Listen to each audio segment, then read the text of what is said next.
BRS TV breaking news. మగవారికి కూడా free bus ఏర్పాటు చేయాలి. కర్నూలు జిల్లా ఎమ్మిగనూరులో ఆటో డ్రైవర్స్ తెలిపిన వివరాలు. కూటమి ప్రభుత్వం స్త్రీ శక్తి అనే పేరు మీద మహిళలకు ఉచిత బస్సు ఏర్పాటు చేయడం జరిగింది.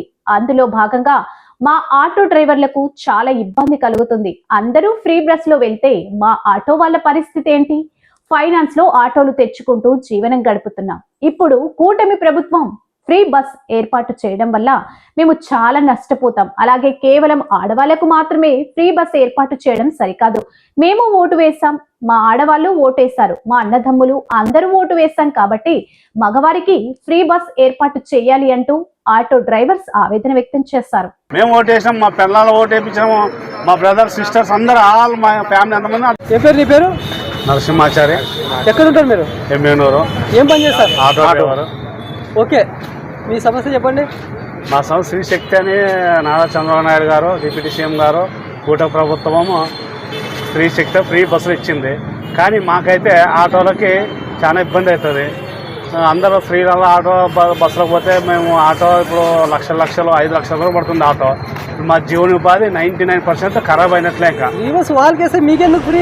ఇది ఇబ్బంది అవుతుంది. మాకేం ఫ్రీ అవుతుంది సార్? ఇప్పుడు ఆటో వాళ్ళు ఏం చేస్తారంటే మా ఆటో తోలుతాం వాళ్ళని, వాళ్ళు ఏదో ఫ్రీ పెడుతున్నారు కదా వాళ్ళకి. వాళ్ళు బస్సు ఎక్కుతారు పోతారు, ఇంకా ఇంటికాడంటే ఇంటికాడ ఆపుకుంటారు. మా పరిస్థితి మేము ఏం కంతులు తెచ్చింటాము, కంతులు కట్టుకోవాలి. ఒకటి 5 లక్షలు లోకల్ పోయేది కదా, వాళ్ళు బస్సు దిగినప్పుడు మీతో ఆటోకి వస్తారు. సార్ మేము కూడా కొంచెం ఊర్లోకి పోతాము, ఫ్యామిలీ ఏదన్నా ఫంక్షన్ ఉన్నా మా ఆటోలో ఎక్కిపోతారు. లేడీస్ ప్రిఫరెన్స్ ఇచ్చేది, బస్సు టైం టు టైం ఉండవు. కాబట్టి ఇప్పుడు మనకి ఆటో అయితే కంఫర్టబుల్ ఉంటుందని చెప్పి వాళ్ళు ఏదో మేము 100-200 ఆటో ఇటో చేసుకుని పోతుంటాం. మా జీవనోపాధి 90% పోయినట్లే సార్. దయచేసి చెప్తాము, 5 లక్షలు పెట్టి ఆటో తెచ్చుకుంటాం.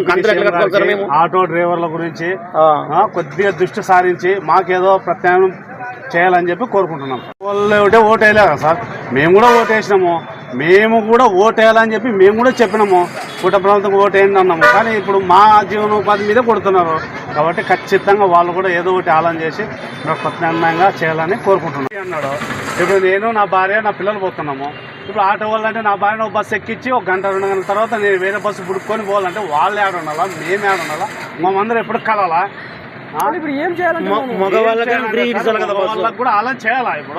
ఇప్పుడు ఏదైనా కానీ ఏమంటామంటే మీ తండ్రి ఎవరు అంటాం, డేట్ ఆఫ్ బర్త్ దాంట్లో ఆధార్ కార్డులో కానీ రేషన్ కార్డులో, లేదా నీ భార్య ఎవరు, నీ భర్త ఎవరు అంటాము. అలా దీన్ని కూడా భార్య భర్తలు ఇద్దరు కలిసి ఉంటే కూడా పోవచ్చు అని చెప్పి ఆధార్ కార్డు లేదంటే రేషన్ కార్డు చూపించి పోవచ్చు అంటే ఇంకా ప్రాబ్లమ్ ఉండదు సార్. అంటే మేము కూడా ఓటేసాం కదా సార్. మగవాళ్ళని కూడా ఫ్రీ బస్సు పోవాలి సార్. ఇప్పుడు భార్య బస్సుకి, భర్త బస్సుకు, పిల్లలకు బస్సుకు ఇది ఎట్లుంటుందంటే లాంగ్ అయిపోతుంది. వాళ్ళు పోయి బస్ స్టాండ్లో ఉండాలో తెలియదు. ఇప్పుడు ఎట్లుండదు సార్? ఇప్పుడు దొంగలు ఎవరో ఏదో రకరకాల బస్ స్టాండ్లో జరుగుతుంటాయి. దాంట్లో పోయి వీళ్ళు పోయి బస్ స్టాండ్లోనే ఉండాలా, మేమల్ని ఆడి పోవాలా? మరి వాళ్ళు పుట్టుకుంటూ పోవాలా? చెప్పేది వినండి, ఆడవాళ్ళు దాంట్లోనే మొగలు కూడా కొన్ని సీట్లు అరేంజ్ చేస్తారు, దాన్ని డబ్బులు పెట్టి పోవాలి మొగలు అంతే. అవును సార్, దొరకడం లేదు కదా సార్. మా కర్ణాటకలో పక్కన కర్ణాటకలో చూసినాం కొట్లాడిన లేడీస్.